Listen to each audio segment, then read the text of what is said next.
Alright, YouTube, it's time for Occult Literature video number 75, Letters on Witchcraft and Demonology, Walter Scott's finest work, made not long before he unfortunately passed away in the 1830s. Extremely in-depth. I think it was 269 pages all told, and that's including a smaller than usually used font. Usually I use something a little bit larger. So it's a full-length work. Definitely worth buying a copy of this. It's extremely good. It covers a lot more, by the way, than just witchcraft and demonology. That's the basic angle. It goes well beyond that, though, as I will explain now. First, link in the description to where you can purchase my edition of this work off of Amazon if you're interested in this material or any of the other material that I'll mention. Second, link to my books blog. There's alchemy there, grimoires, do-it-yourself versus theory, philosophical works, physical works. It's literally all there in 4 different categories. Left-hand side of the main blog page, and you can scroll down through the listing of titles with links to purchase.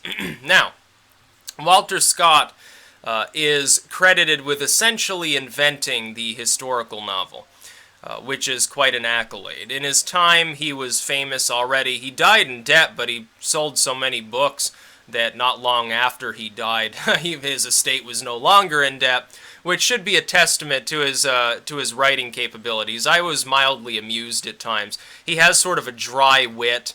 He appears to slightly enjoy teasing people with stuff that's a little bit over the top. It certainly is in this work. There's like the typical descriptions of the burning times there. If you're interested in the history, by the way, of the burning times, invaluable work. It covers Satan, the traditional mode of Satan as involved with witchery and demonology in general, the Black Mass. It talks about various demonic forces. It secularizes these topics first and foremost.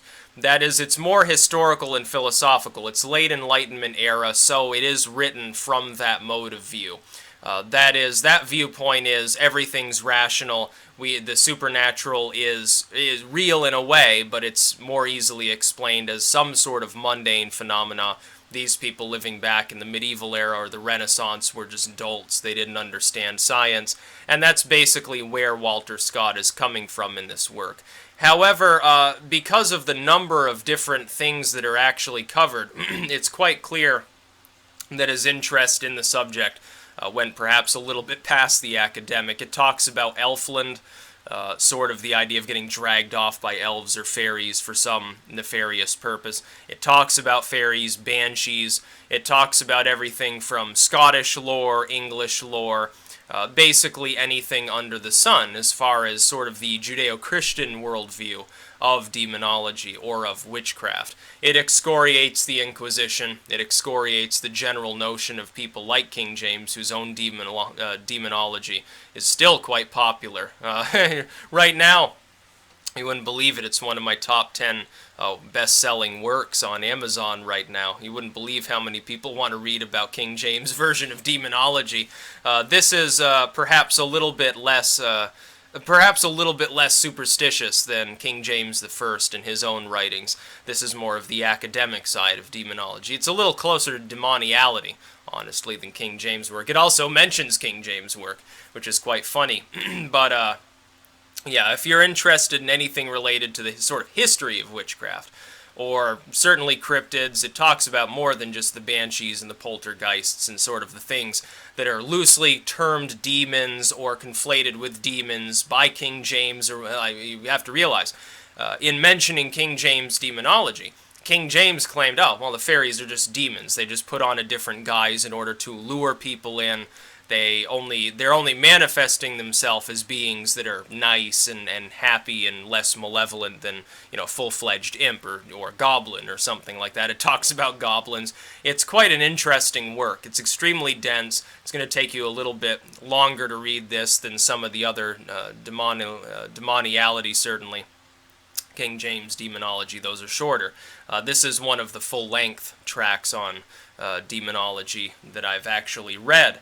I am releasing several other works on demonology. I'm editing one as we speak, along with archaic rock inscriptions and some other works that I've got. Sickness and Hell, of course, coming down the pipeline also. But if you're interested in the academic side of demonology and witchcraft. If you're interested in less of the spooky for you sort of stuff from the medieval era, then this is one of the better works, certainly, that you can find on the subject. It's still popular to this day, specifically because of how in-depth it is. Again, if you're interested in cryptids, probably a good idea to take a look at it too, because it literally talks about the fairy lore, the elf lore, the gnome lore, the dryads and Pan, and sort of the etymology as well of some of these things, like the idea of the word panic coming from Pan, sort of a mania of sorts. It talks about antiquity, it talks about the burning times, it goes all the way up through the Renaissance to the then modern era, and anecdotes, and it relates dozens of different tales that have been spun that he heard of directly or secondhand, or mentioned in secondary sources, from people who had had encounters with demons, with witchery in some way, with poltergeists, and so forth. So it's an extremely good work. Again, link in the description to my edition on Amazon. Second link as well to my books blog. That's about all. Peace out.